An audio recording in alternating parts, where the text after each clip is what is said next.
ওয়াশিংটনের অদূরে সিলভার স্প্রিংয়ে একটি বর্ণাঢ্য সাংস্কৃতিক অনুষ্ঠানের আয়োজন করা হয়েছিল গত সপ্তাহান্তে। স্থানীয় একটি সংগঠনের উদ্যোগে ঢাকা বিশ্ববিদ্যালয়ের কিছু সাবেক ছাত্রছাত্রী এবং তাদের সন্তানেরা বসন্তকে উদযাপন করলেন।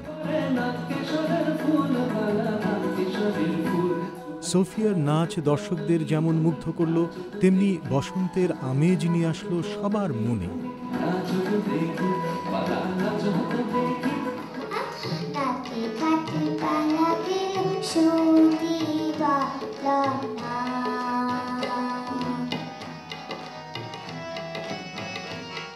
এবারে ছোট্ট শেহরিনের কণ্ঠে আঞ্চলিক ভাষায় গান। কবিতা পড়লেন শারমিন চৌধুরী।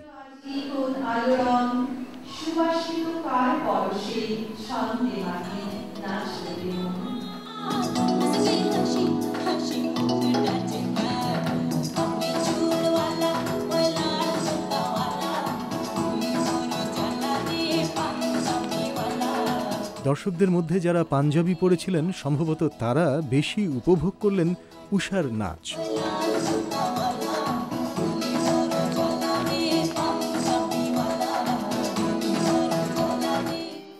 রবি ঠাকুরের গান বাদ দিয়ে কি বসন্ত বরণ সম্ভব?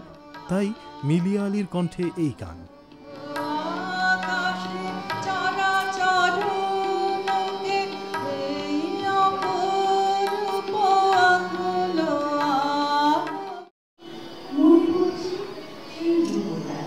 রবীন্দ্রনাথের একটি দিন কবিতা থেকে পড়লেন হুমায়রা হায়দার।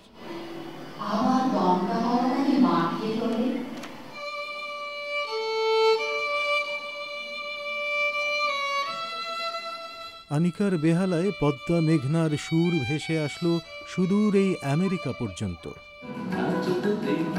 এভাবেই প্রকৃতির বসন্তকে মনে ধারণ করে, অঙ্গে ধারণ করে আমেরিকা প্রবাসী বাঙালিরা আরেকবার রাঙিয়ে নিলেন তাদের জীবন।